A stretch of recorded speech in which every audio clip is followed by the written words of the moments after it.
말씀하셨죠. 염려하지 말아라. 무엇을 먹을까, 무엇을 입을까, 무엇을 마실까 염려하지 말아라. 이는 다 누가 하는 것이다 그랬어요. 이방인들이 하는 것이다.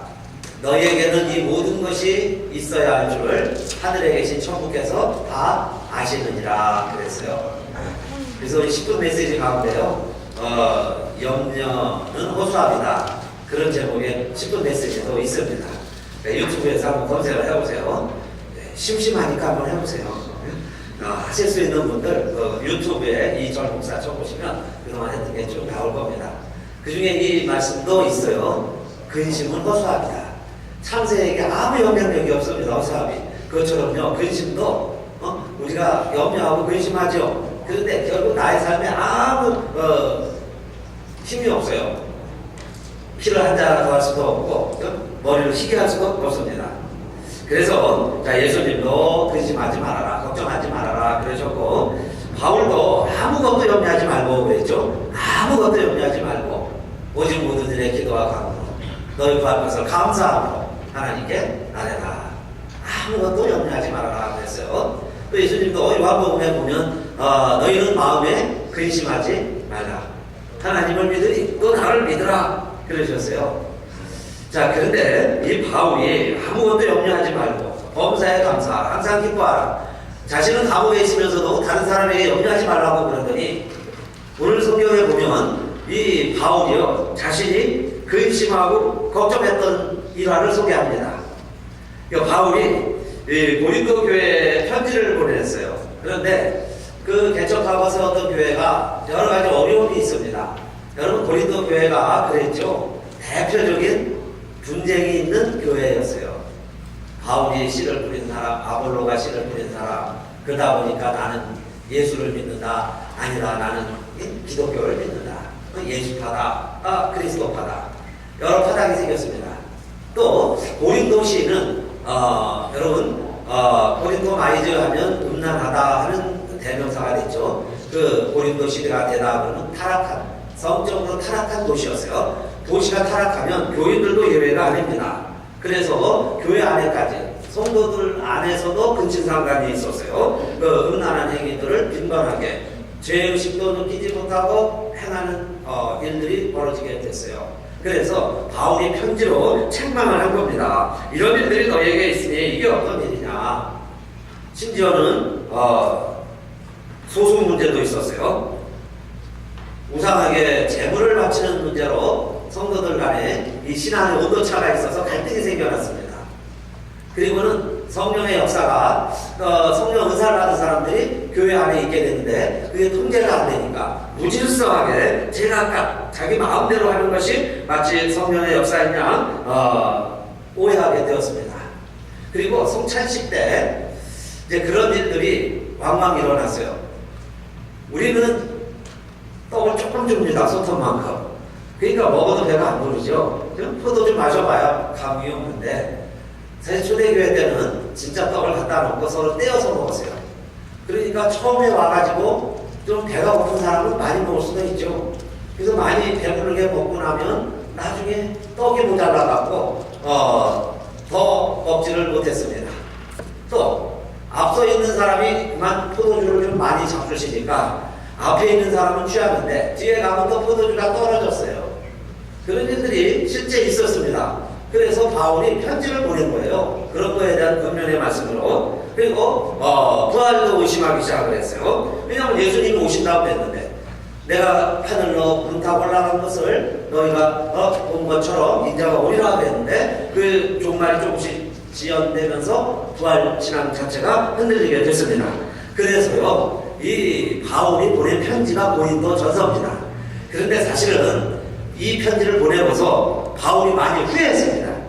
내가 좀 참을걸, 그냥 좀 더 기도만 할걸, 그 부끄러운 얘기들을 괜히 바울은 좀 고촉을 하고 그렇게 한 거예요.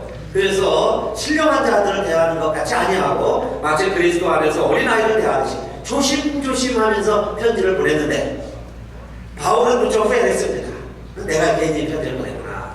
그리고 고린도 교회도 그 편지를 바꿔서 근심하게 되었다 그랬죠. 근심하는 거예요. 아니 이게 우리의 현주소였는가, 우리가 이렇게 믿음 생활을 했는가, 우리가 이걸 잘못했구나 이러면서요 자기들이 근심하기 시작을 했다고 그랬어요.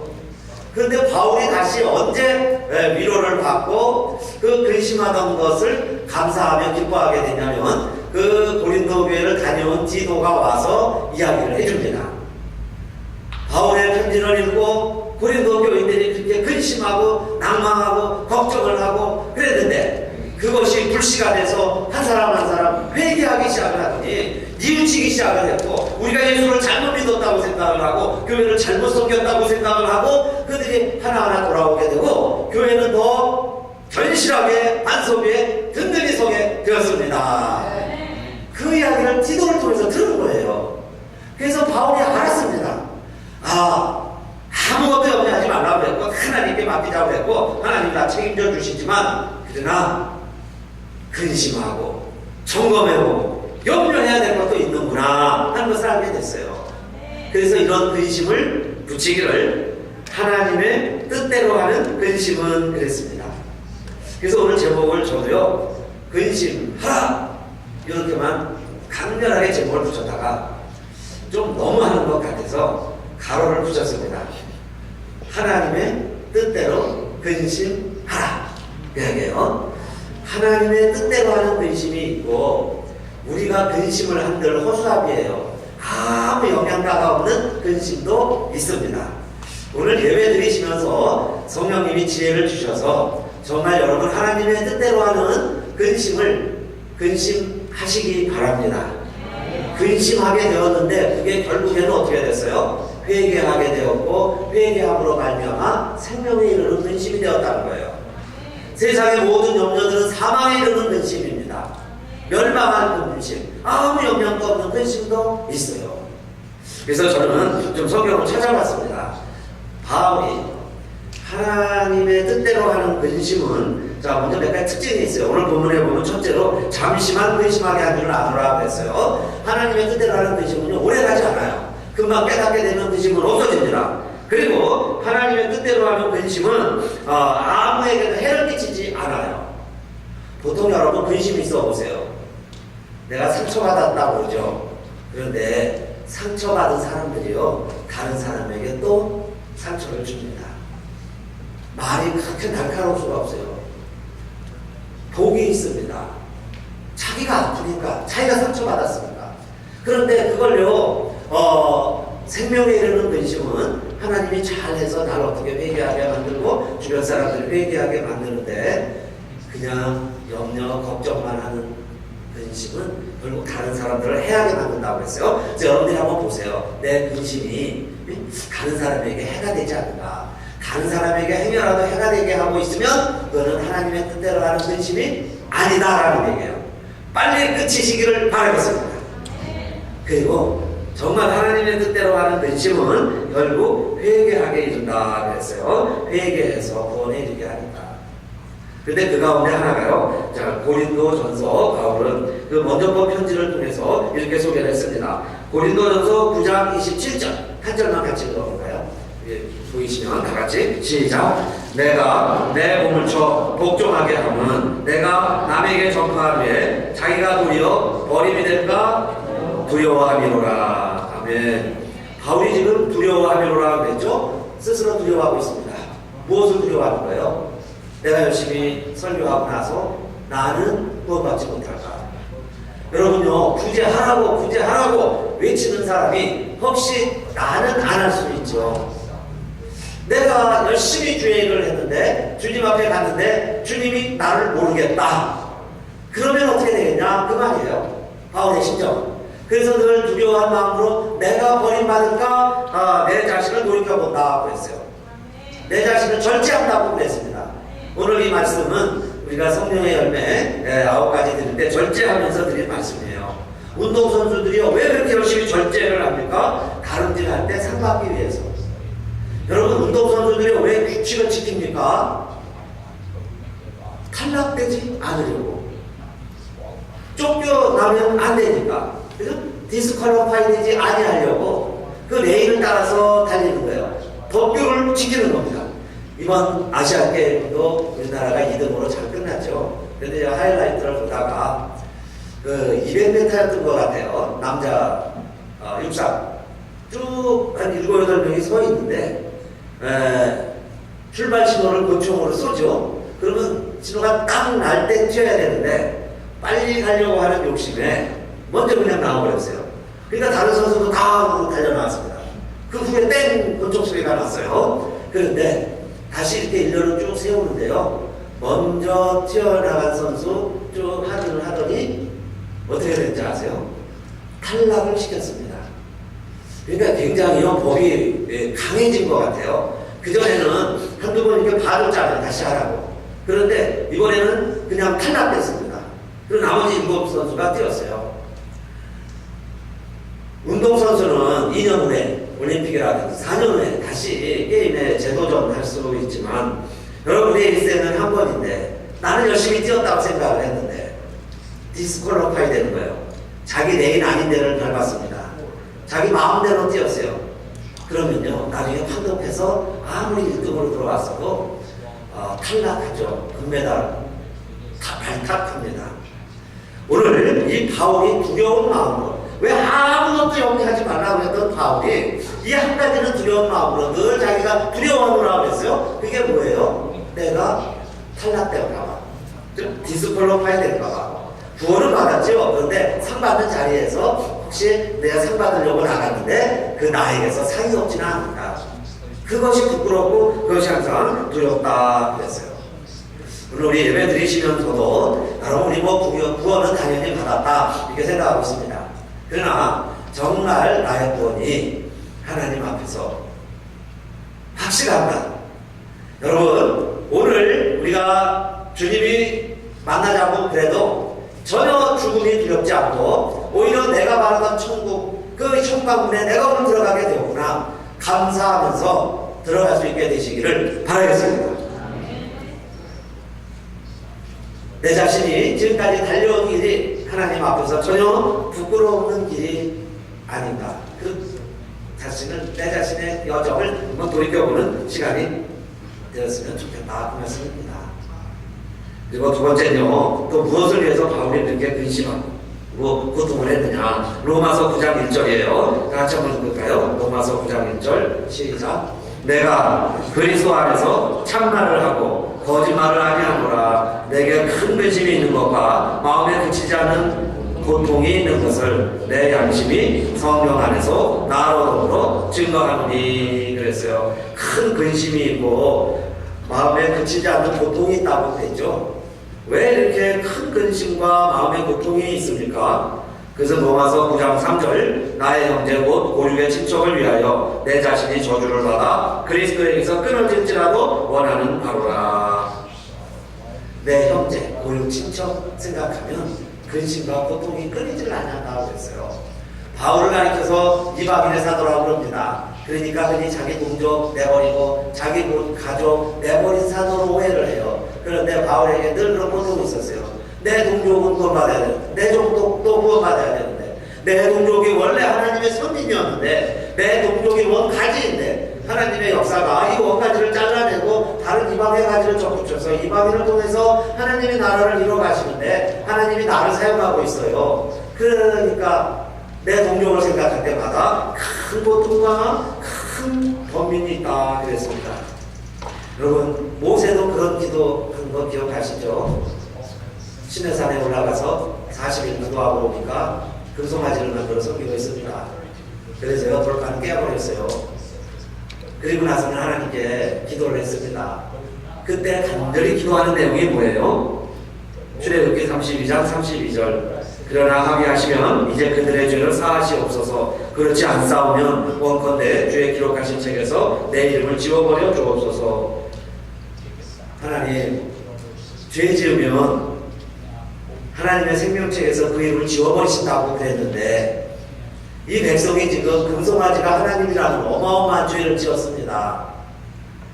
나는 산에 올라가서 기도하느냐고 이 죄에 가담은 안 했지만은 이 백성들 이름 다 지워버리신다면 다 멸망받을 텐데 다 지옥 갈 텐데 하나님 내 이름을 지워버리시고 이 금송아지가 하나님이라고 섬기고 들떠있는 이 백성들 지워버리는 것은 하나님 생각에서 지워버려 주세요.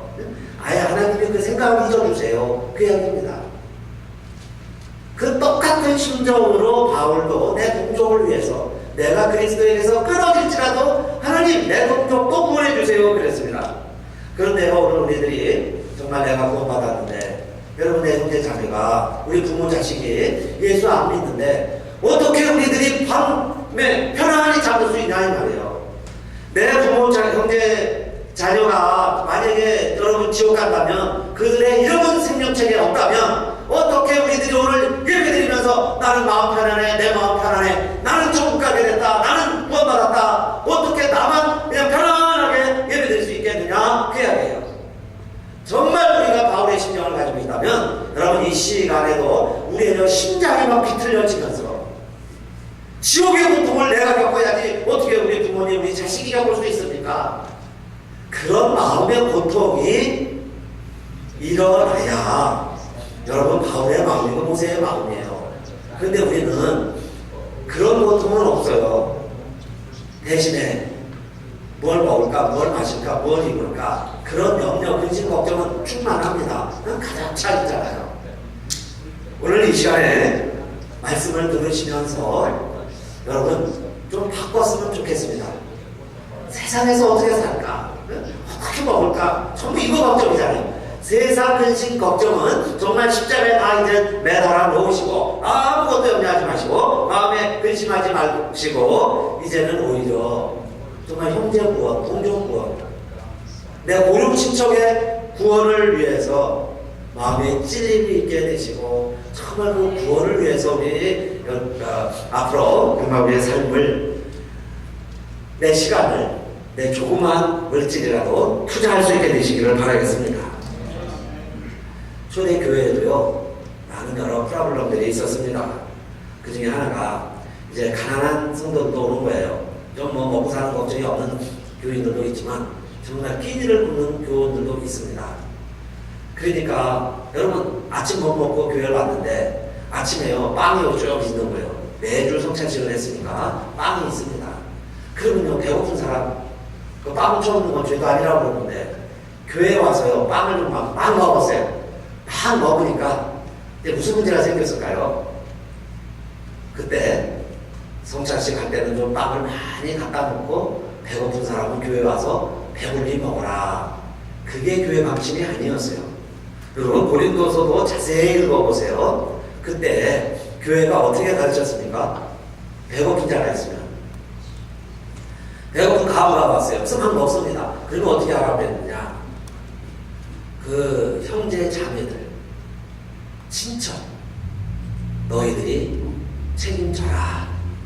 그게 교회의 가르침이었습니다. 오죽 배고프면 성찬식 하는데 혼자 다 먹냐 이 말이에요. 그러면 형제가 없느냐? 형제가 있으면 좀 먹을 것 좀 줘라. 그리고 교회에 와서 짐지지 않게 해라. 교회가 먹을 것까지 책임지면서 되겠느냐? 그 얘기죠. 형제가 책임지라는 거예요. 우리 친척들이. 그것이 초대교회의 가르침이었습니다. 그래서 디모데전서 5장 8절 누구든지 자기 친족 특히 자기 가족을 돌아보지 아니하면 믿음을 배반한 자여 불신자보다 더 악하니라 그랬어요. 불신자들은 그래도 같이 나눠 먹을 줄 아는데 그 얘기죠. 어떻게 교회에서 친인척을 가족을 돌아보지 아니하느냐. 집에서 배불리 먹게 하고 가라. 그런데 돌아보아도 아무도 없으면 교회가 책임지게 하라 그랬어요. 교회가 책임지는 겁니다. 그러는 가족들의 책임을 교회가 강조했던 거죠. 그런데 오늘날 교회를 오해합니다. 교회는요 가족도 안 돌보는 공동체로 오해를 해요. 부모 자식도 모르는 공동체인 줄 알아요. 근데 여러분 자기 가족을 돌아보지 아니하면 믿음을 배반한 자요 불신자보다 더 악하니라. 오늘 사랑하는 성도님들 우리 예배드리다가 또 근심이 일어나면 좋겠어요. 그래서 그게 회개가 되고 그래서 우리가 서로가 내 친가족, 친족, 형제자매 돌아볼 수 있어야죠. 그리고 세 번째 바울은 또 무엇 때문에 근심했다고 했어요. 고린도후서 11장 28절 또 한번 같이 읽겠습니다. 11장 28절 시작. 이 외의 일은 고사하고 오히려 날마다 내 속에 눌리는 일이 있으니 곧 모든 교회를 위하여 염려하는 것이다. 교회를 위해서. 근데 바울이 뭐 건물을 교회로 본 건 아닙니다. 건물을 보고 염려했다기보다는 그 다음 절 보면 11장 29절 누가 약하면 내가 약하지 아니하며 누가 실족하게 되면 내가 애타하지 않더냐. 13개의 편지를 쓰면서 모든 교회들마다 바울이 생각을 하는 겁니다. 그런데요, 바울이 어느 교회, 빌립보 교회, 에베소 교회, 고린도 교회 떠올리면 사람들 이름만 떠올라요. 그런데 두 종류의 이름이 있습니다. 그분들을 기억해 주세요. 그분들은 자기의 목이라도 내놓은 사람들입니다. 자기의 눈동자라도 빼서 교회를 섬긴 분들입니다. 이런 분들을 여러분들이 기억해야 됩니다. 라고 말하는 교인들의 이름이 있고, 내가 잊지 않겠다. 그렇게 말하는 이름도 있어요. 특히 여러분 사도 요한이 얼마나 사랑의 사도입니까? 다른 동료들 다 순교하는데 끝까지 살아서 사랑을 베푼 그 사랑의 사도 요한도 그래서 편지하면서 그랬죠. 우리 성도님들 영혼이 잘되고 범사가 잘되고 다 강건하기를 원합니다. 삼박자 축복. 그렇게 교인들 잘되라고 그렇게 권면한 요한도 요한 3서 1장 10절에 이런 편지를 했습니다. 이러므로 내가 가면 그 행한 일을 잊지 아니하리라. 뭘 잊지 않겠다는 겁니까? 좋은 일로 기억을 해야 될 텐데, 저가 악한 말로 우리를 망령되이 편론하고도 유에 부족하여 형제들을 접대치도 아니하고 접대하고자 하는 자를 금하여 교회에서 내어 쫓는도다. 그래서요, 내가 이 일은 잊지 않겠다. 그런데 세계교회 편지할 때마다 바울을 보세요. 이런 성도들을 기억하세요. 이런 성도들을 하면서 이름을 쭉 기억하고 있습니다. 저와 여러분, 우리 사랑하는 하나님의 교회를 섬기고 있는데 언젠가는 다 기억을 할 겁니다. 그런데 어떤 이름으로 기억을 할 거냐 그 말이에요. 어떤 이름으로 나를 기억해 줄 것인가. 여러분 사람들이 나를 이철 여러분 이름을 딱 들으면 여러분의 이름을 좀 사람들이 들으면 여러분 밖에서 들으면 사람들이 뭐라고 이야기를 할까요? 그 뭐하는 사람이라고 이야기를 하겠어요. 그걸 생각하면서 그렇죠? 바울은 정말 내 마음에 막 심장이 오그라드는 것 같은 거예요. 그런 마음으로 내가 성도들을 위해서 기도했다. 제사장들은 열두 보석을 안고 지성소에 갔는데 그 보석마다 이스라엘 12지파의 이름이 있습니다. 그 지파의 이름을 안고 하나님 앞에 간 거예요. 바울도 그렇게 기도를 했습니다. 그 교회를 오늘 우리들이 이어서 섬기고 있어요. 근데 여러분 교회가 그냥 아무렇게나 이루어지는 게 아니에요. 영원 전부터 태초에 하나님의 경륜을 따라서 그 비밀로 하나님이 하던 것을 이제 예수 그리스도 때 완벽히 다 드러나게 됐죠. 예수님을 통해서 복음이 만천에 드러났습니다. 예수 이름에 구원이 있고 예수를 믿으면 구원받는 거예요. 예수가 십자가에 달려 돌아가신 것이 죄 때문에 죄로 말미암아 돌아가실 수밖에 없는데 죄 없는 분이 돌아가셨다는 것은 바로 내 죄 때문에 돌아가셨구나. 그러니까 예수를 믿는다는 것은 예수 이름을 믿는 거고 그 예수가 내 죄를 위해서 십자가에 달려 돌아가셨다는 것을 믿는 거죠. 그 십자가 사건이 내가 예수를 믿음으로 말미암아 나의 사건이 되는 거예요.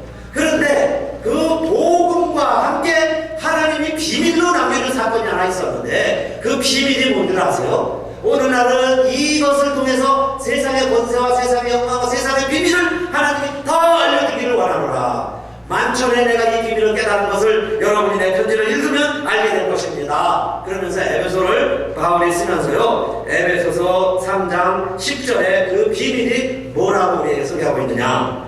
이는 이제 교회로 말미암아 하늘에서 정사와 권세들에게 하나님의 각종 지혜를 알게 하려 하시니 그랬어요. 하나님이요 예수 그리스도 안에서 모든 비밀을 다 2000년 전에 알려주신 것처럼 오늘날 앞으로는 교회를 통해서 하나님의 일을 하시겠다. 이것은 영원부터 우리 주 예수 안에서 예정하신 하나님의 뜻이다. 이것이 에베소서예요. 그래서 여러분 에베소서 한번 자세히 한번 읽어보세요. 그렇게 하나님은 교회를 통해서 역사를 하시는데 마지막 요한계시록도 그랬습니다. 마지막 때에 가면 하나님께서 이제는 성령님을 통해서 말씀을 하시는데 성령이 교회들에게 하시는 말씀을 들을지어다 그랬어요. 성령님이 교회를 통해서 말씀을 하시는데 그 음성을 들을지어다. 요한계시록 22장 16절 마지막 장이죠. 요한계시록 22장으로 되어 있는데 마지막 장 22절로 나 예수는 교회들을 위하여 내 사자를 보내어 이것들을 너희에게 증거하게 하였노라. 나는 다윗의 뿌리요 자손이니 곧 광명한 새벽별이라 하시더라. 우리 예수님이요 어떻게 말씀하시냐? 교회를 통해서 성령님이 교회에 말씀하시는 것을 오늘 우리들은 교회 와서 예배드리면서 성령의 음성을 듣는다 그랬어요. 사실 저는 이 설교 준비하면서요 사실은 여러분 이 설교를 들으면 여러분들이 막 마음에 근심이 일어나야 돼요. 이 설교를 들으면 이거 내가 잘못됐나? 저 목사의 설교가 잘못됐나? 판단이 막 일어나죠. 그리고 내가 잘못됐다면 어떻게 해야 되나? 사실은요 여러분에게 막 제가 강하게 설교를 했어야 합니다. 내가 잘못했구나. 그렇죠? 그래서 이게 근심이 돼야 돼요. 바울의 첫 번째 편지가 고린도 교회에 근심이 됐어요. 그래서 때로는 바울도 후회했습니다. 내가 이 편지를 왜 있었구나. 그런데 나중에 보니까 그 근심 때문에 고린도 교인들이 회개했다고 그랬어요. 여러분은 절대로 회개하지 않으면 천국하고는 아무 상관이 없는 줄 믿으시기를 바랍니다. 회개하라 천국에 가까워집니다. 내 식대로 살아서는 절대로 천국에 갈 수 없어요. 그래서 내가 회개하고 잘못 살았다는 것을 고백하고 예수 믿는 거예요. 그래서 우리가 자유와 백성이 되었다면 여러분 또 회개 역사가 계속 일어나야 돼요. 내가 이렇게 살면 안 되는데 잘못 살았는데 여러분 막 예수도 막 팔아버리는 게 아니라 성경이 하시는 말씀을 통해서 사실 막 마음에 근심이 와야죠. 내가 잘못 살았구나. 나도 구원받지 못할 수 있는 거 아닌가. 내가 내 가족을 돌아보지 않았구나. 내가 가족을 돌아봐야 되는데 내가 정말 교회를 한다고 그러면서도요 교회를 제대로 했나. 정말 교회 잘못 살니까 근심하면서 회개하면서 막 탄식이 일어나야죠. 그럴 때 하나님은 우리를 생명에 이르는 회개를 하게 하시는 거 믿으시기를 바랍니다. 근데 회개하는 자에게 천국의 기쁨이 있어요. 내 심령에 기쁨이 없는 분들 여러분 꼭 한번 근심하면서 회개하시기 바랍니다. 그래야 천국에 가실 수 있어요. 천국을 누릴 수 있습니다. 그래서 오늘 우리 246장 찬양하시면서 우리 5절인데 우리 신앙고백이 되었으면 좋겠습니다. 그게 일어나셔서 246장